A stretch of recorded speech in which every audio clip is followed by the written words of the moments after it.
forward Labour's package of new trade union and employment rights through the New Deal for Working People.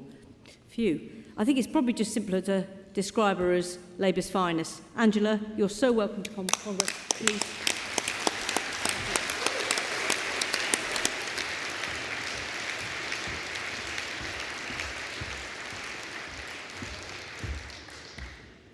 Thank you, President. Hello, Congress, and thank you for inviting me to speak today. It's always a pleasure to address the TUC, and it's fantastic to be in Liverpool, the hometown of so many legends, the Beatles, the Albert Docks, and of course, Paul Novak. Now, I remember when I first met Paul as young trade unionists, well, I was. But I do want to pay tribute to Paul. In his first year as the General Secretary, it's been an uneventful year, right? From facing down the Tories' vicious minimum service levels bill to their insulting refusal to get around the table with public sector workers, to the economic crisis caused in Downing Street but paid for out of your pockets, throughout, you've been a powerful advocate for workers' rights. Thank you.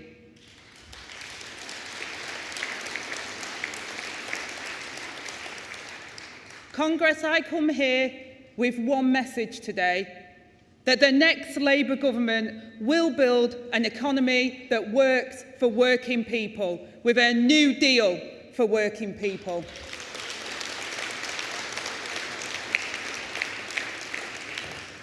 Labour will start by bringing forward an employment rights bill to legislate for this within the first 100 days of entering office.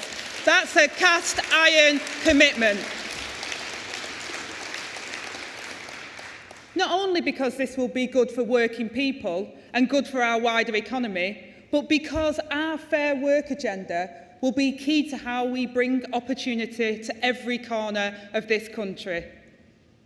Last week, Keir appointed me Shadow Deputy Prime Minister, Strategic Lead for Labour's New Deal for Working People, and Shadow Secretary of State for Levelling Up Housing and Communities. Almost as many jobs as I had before. But I am delighted to be in this new post. As a young single mum, it was a Labour government that levelled the playing field for me. When I most needed it, a council house gave me and my son a secure home instead of sofa surfing. And that in turn meant that I could go out and find a job that I built a life upon.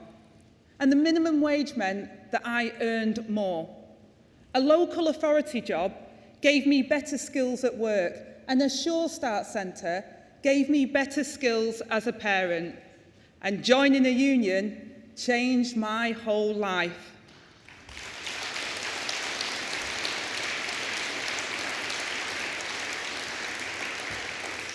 And it was thanks to my union, Unison, that I was able to improve my life and the life of my fellow workers who I represented. I may have been born in Stockport, but I was raised in the trade union movement.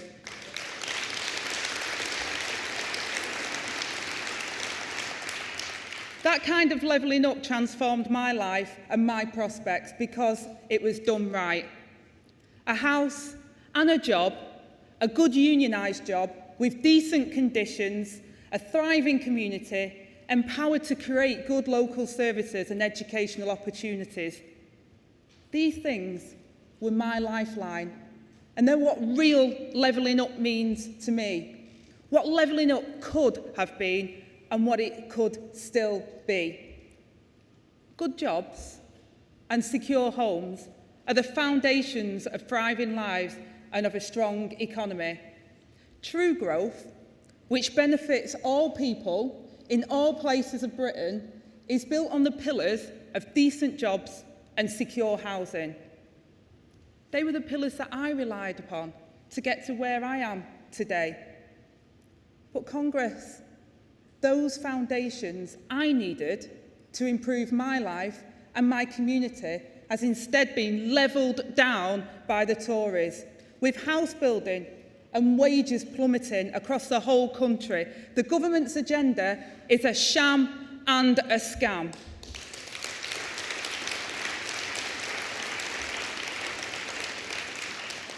The mask has slipped and the public have seen the truth. Warm words and politically driven handouts won't touch the sides, and empty slogans won't pay decent wages. False promises won't build secure homes, and a soundbite won't empower local people and local communities to take control of their futures. And Congress, never has this been more important. 13 years of Tory failure has left our economy shattered. People are on the brink, with a cycle of insecure work, poor pay and grave conditions. Recent scandals like P&O Ferries show how bad bosses can undercut the market.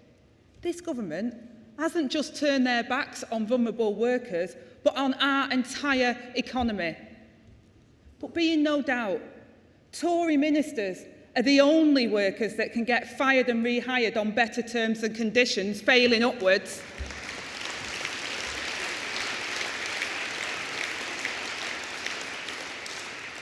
And all the while everyone else is pushed down, including you.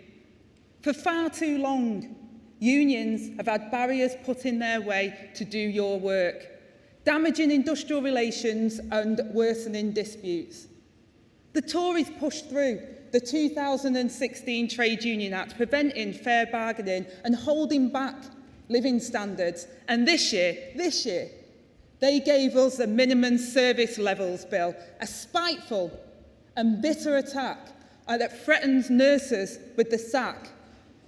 And we know that going on strike is always the last resort, but it's a fundamental freedom that must be respected.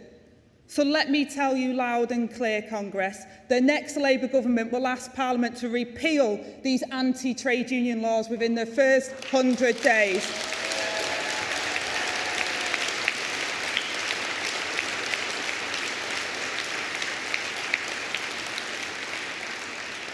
This will enable you to get on with your jobs of negotiating better for your members. And I make no apologies that we will work hand in hand with the trade unions, as we will work with business to deliver a real partnership based on mutual respect, cooperation and negotiation. Labour's New Deal for working people will transform ordinary working people's lives.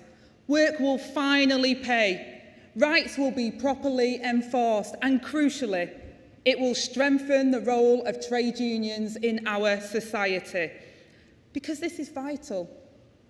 Because the New Deal wasn't created in an ivory tower by politicians. It was developed in collaboration with you, the trade union movement, and it will be delivered with you.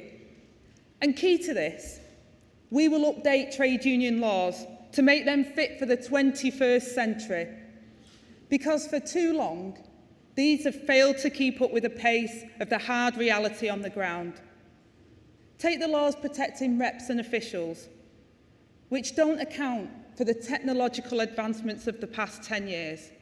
How our fragmented workplaces actually operate today, leaving you unprotected and exposed to harassment or the sack.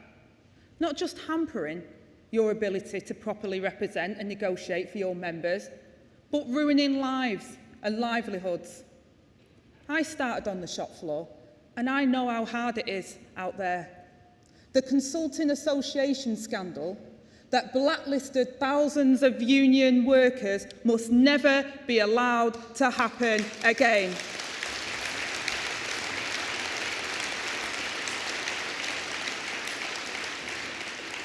Which is why I'm pleased to announce today that the next Labour government will act decisively and conclusively to stamp out blacklisting once and for all.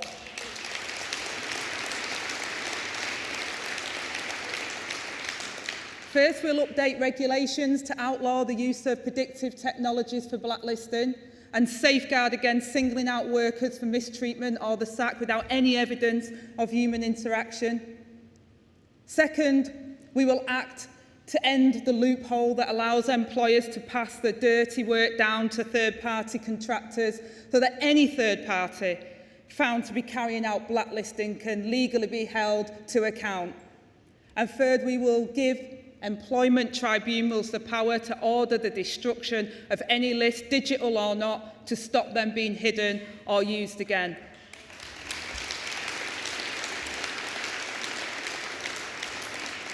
And finally, Congress, we will ensure that lessons are learned from the past historic injustices so that these scandals can never happen again. We will support a full investigation into the violent events at Orgreave.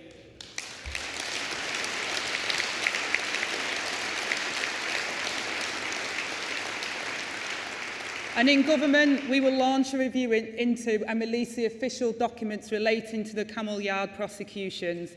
And that's not all. We will give trade unions a new legal, reasonable right to access workplaces, like your sister unions have in Australia, New Zealand, the Nordic states and more.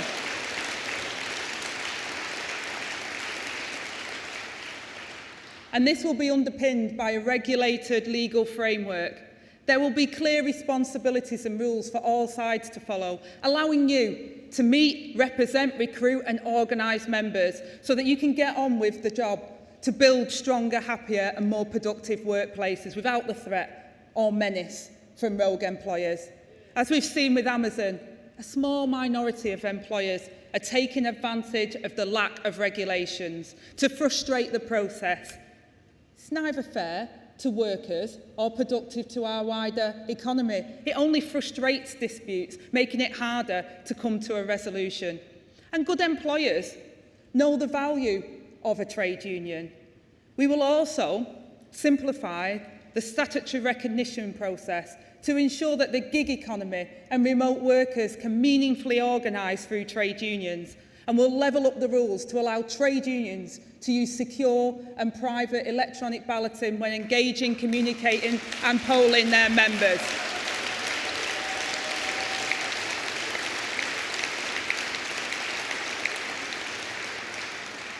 Including for workplace balance, but that's still not all, Congress.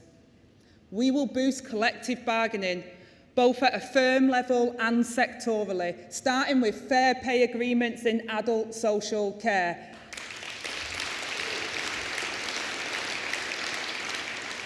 We will empower workers and trade unions that represent them and employers in sectors to negotiate fair pay terms and conditions like training, in-staff benefits and more.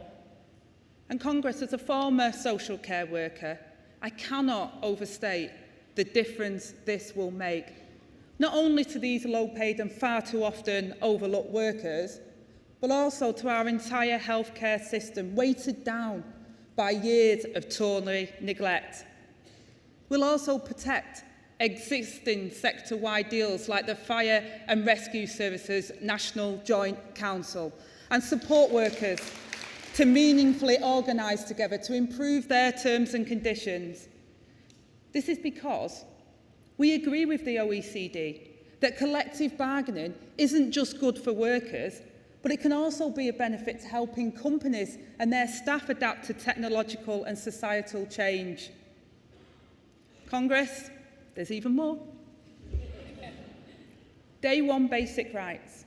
A ban on zero-hour contracts, an end to fire and rehire, family-friendly working, strengthened sick pay, making it available to all workers, including the lowest earners, and from day one.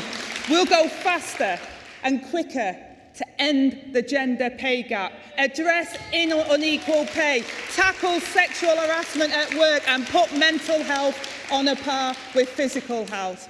And we'll bring in a proper living wage that people can actually live on.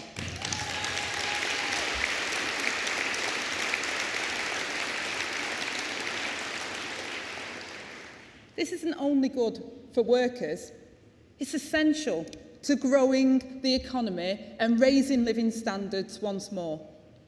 The state will take a more active and strategic role in our economy by fixing UK's broken labour market, giving businesses the confidence they need to invest in our infrastructure and people once more.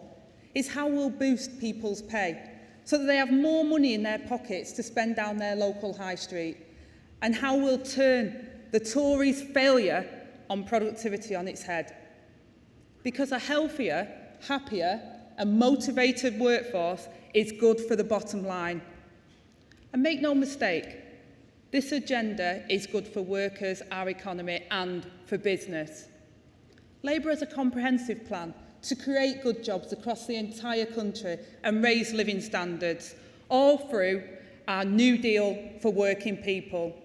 Alongside decent work, Labour has a plan to fix the housing crisis by building more homes. Homes that people can afford to live in, with a priority given to local people. And yes, that means building more council housing.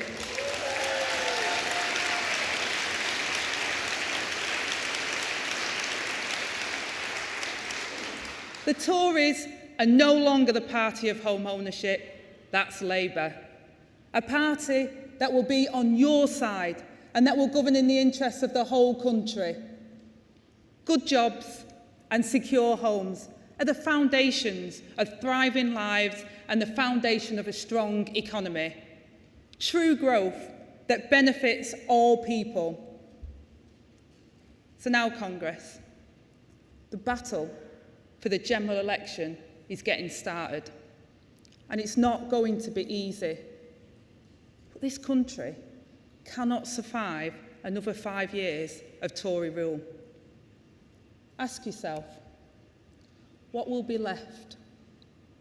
There's no doubt that Labour has to win. But to get this victory, we have to come together, stand together, and campaign side by side. And we need your help. Congress, I need your help to get the word out about the New Deal for working people. This is our platform to make Britain work for working people again. That's what's at stake. That's what our shared future can be. So Congress, join me and let's fight for it together. Thank you.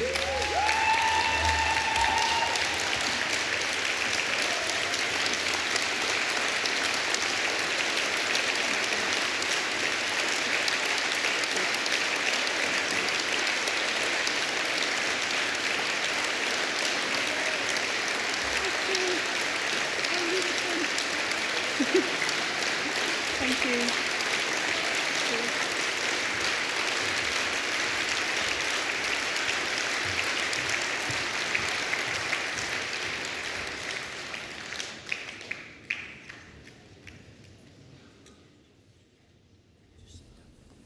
Sit down. Thank you, Angela. And you can tell by the reaction of Congress you have support of the trade union movement.